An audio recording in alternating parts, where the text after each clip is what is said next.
Namaste. So, my hearty welcome to Mr. Pacha, Mr. Rahul Shastriji.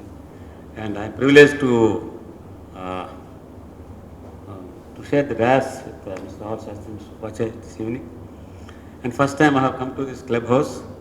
So all of you appear to be very uh, erudite personalities, knowledgeable people. Okay, coming to this media, Western media, actually I have gone through some glimpses of that book. Last year I was in US. Before that, twice I went to US. West actually, though he says West, mostly it is from the US, isn't it? When Thomas Jefferson was president of US, Napoleon Bonaparte sold away a large chunk of his colony. Now US, that time not in US, it was part of it. Just imagine, French colony next to Britishers, largest colony was held by French. So Napoleon Bonaparte sold away a large chunk of the colony which was adjoining the US.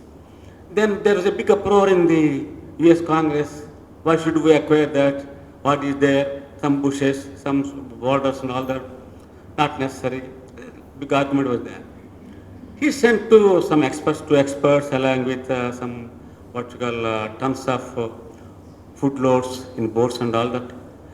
Starting from St. Louis in the river Missouri, the team went on and ultimately they justified the acquisition of all that land.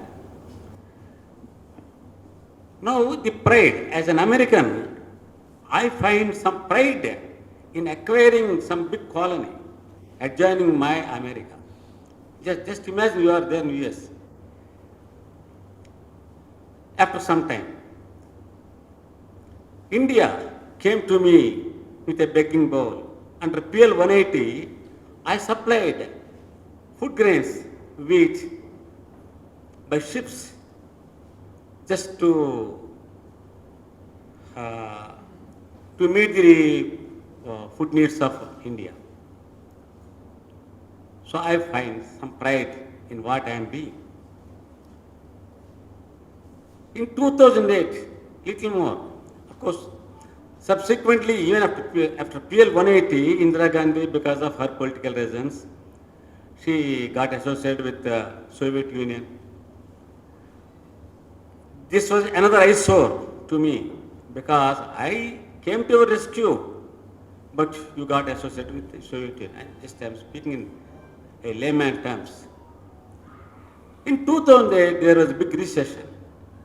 Number of financial institutions collapsed in America, in my country, America.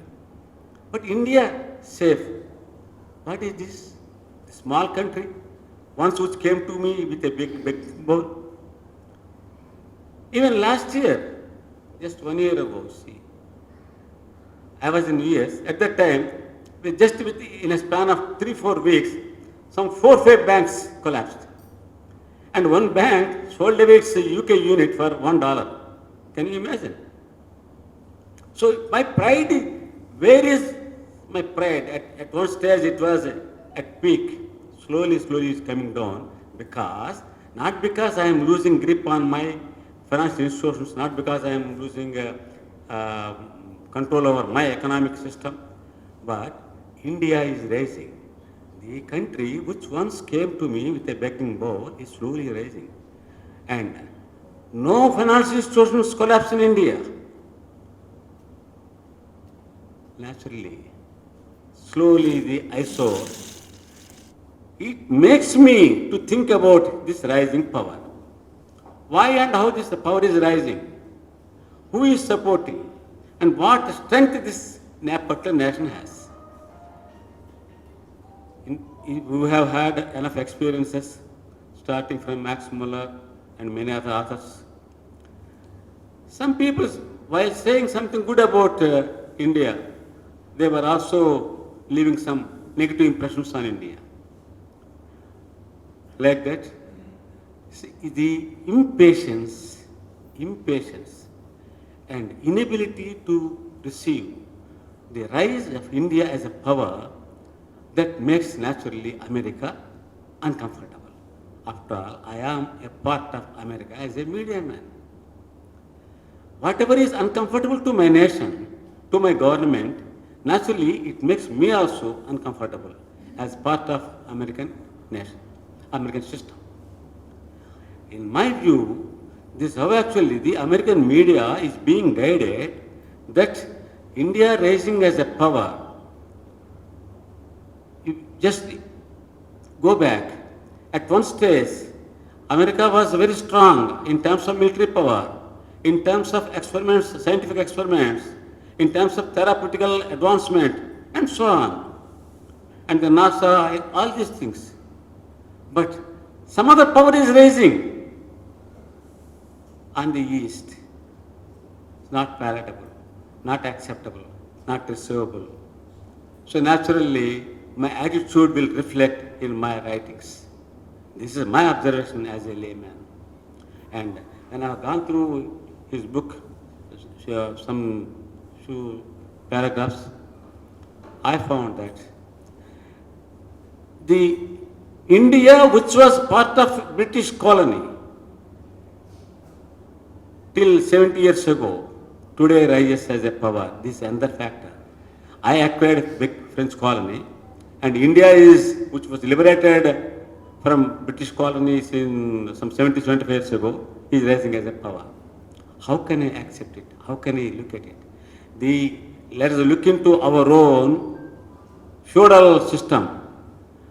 Feudal lords, never they could accept a common man rising to his level. This is the human nature across the globe. So, the way that US government or US system or US intellectuals or investors, they look at India, the same attitude is now reflecting in the US media also. I think Mr. Upaധ്യായ must have given a thorough picture of how and why the media.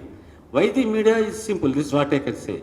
But the description of the way things went on, the way the time to time the metamorphosis in their thinking is taking place, that in fact only Mr. Upaധ്യാya's book can give us a better deal, and I am confident all of us will get enlightened by going through the book.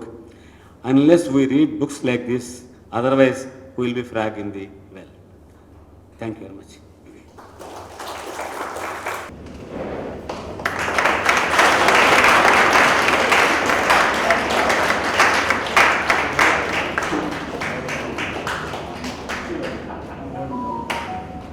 This is the book authored by me.